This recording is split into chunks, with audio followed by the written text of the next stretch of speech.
Hello Print Fam, welcome to my basement. Today I thought I would show you a little bit of how my network works, just because I know some people are having problems connecting their uninet printers. Someone asked in the comments, which I can't remember, I think it was Signworks Monterey, but I could be wrong. But someone asked in the comments for me to show how I have everything connected. And I will say that my network is overkill and definitely not what you need, and I'll draw a diagram of what I suggest most people have, but I'll show you what I have. My name's Darren. Welcome back to the print shop. Alright, so this is my network rack, and it is very messy because I don't spend the time to fix it, but I ran network cable to every room in my house. My basement's unfinished, but here is an example of some wires, and they go everywhere. So I've got Cat 6, fiber, and coax run throughout the whole house. But in reality, all that really matters is a couple of boxes. Let me see if I can get this held right. I've got the light Wendy gave me to make it so you guys can see. So my internet comes in here in this white box. This is a cable modem. I have Comcast. It's really the only thing I can get here. It goes from the cable modem into my router. The router then plugs into a few things like my home automation hub. It plugs into my wireless controller, and then it plugs into my top switch. The second switch I don't use yet. I used to work closely with this brand, so I ended up getting all this equipment for free, which is why I have such an overkill network. But anyway, the main components that most people need are a modem, depending on your service provider, and a router. And most of the time, routers have built-in Wi-Fi. Mine does not, so that's what this is for. It controls some basically pucks that sit on the ceiling that house my Wi-Fi. So, and then this is a PoE switch, meaning power over Ethernet, so it can power security cameras, phones, and other things.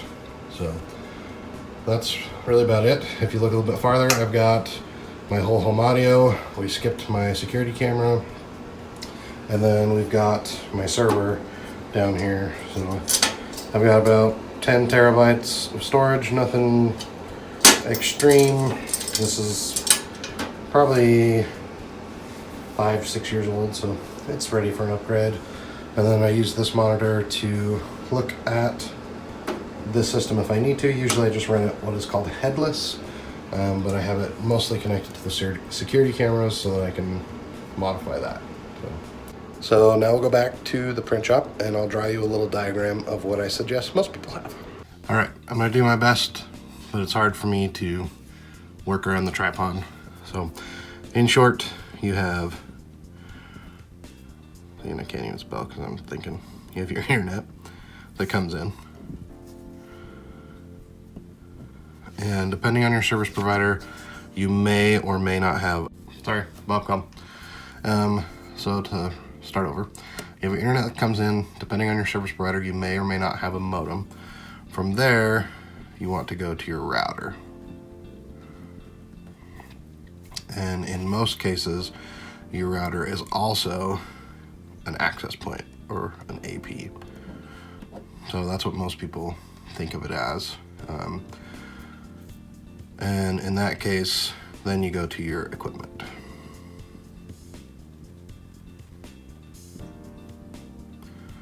Now, most routers only have 4 connections. So if you run out of those 4, then you should take one of those 4 and go do a switch. And basically a switch is like a power strip that gives you more connections to then go to equipment again. Does that all make sense? So in my case, I have my modem.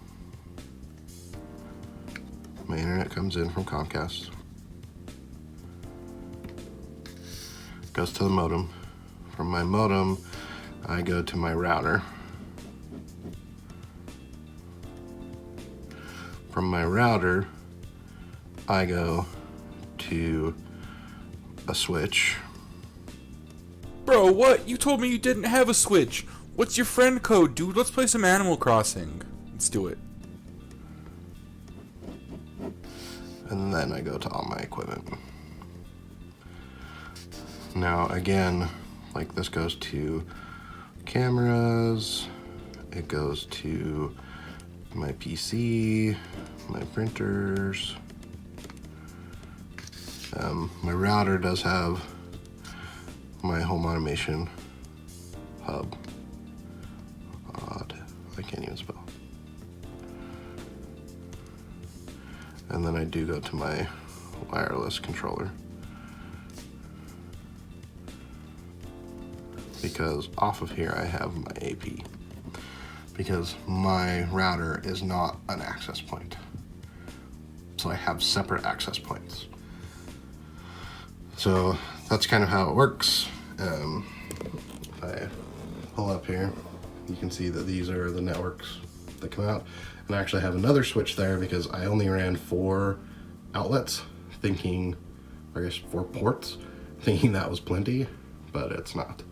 Because in here I have the Latex, I have my computer, I have this computer, I have the cutter, I have the uninet, and then I plan on bringing a phone in. So yeah, I'm out of cords. But yeah, hope that makes sense. Networking is pretty simple.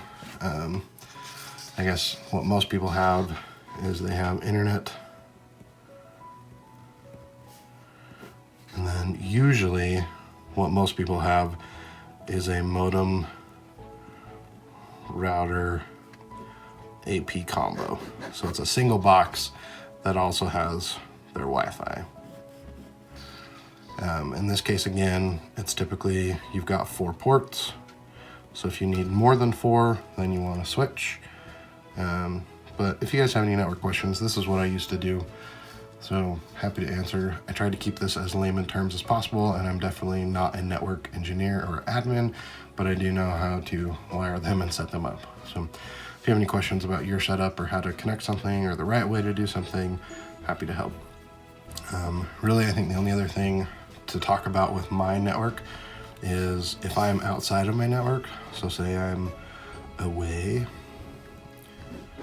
I do have the ability to tunnel in to my router, not a T, tunnel, and I use a VPN, and that stands for virtual private network. So basically I'm using like my phone or someone else's internet to basically tunnel into my router so that it appears as if I'm on my local network. So that's one thing that I do that most people don't. I have other ways to access my network. You can do that via port forwarding.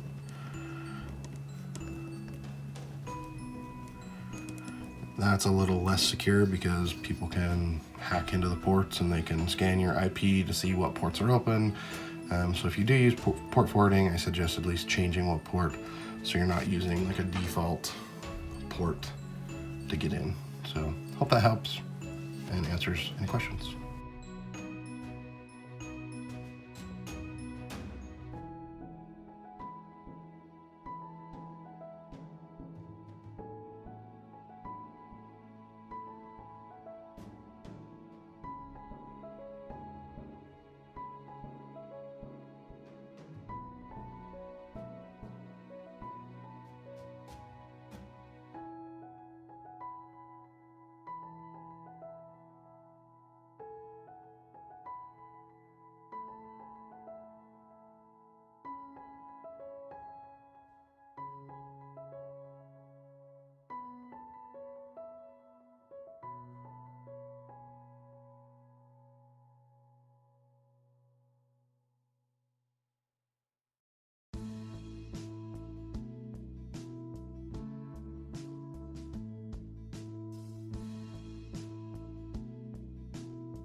Alright, print fan, it's time to call it a night.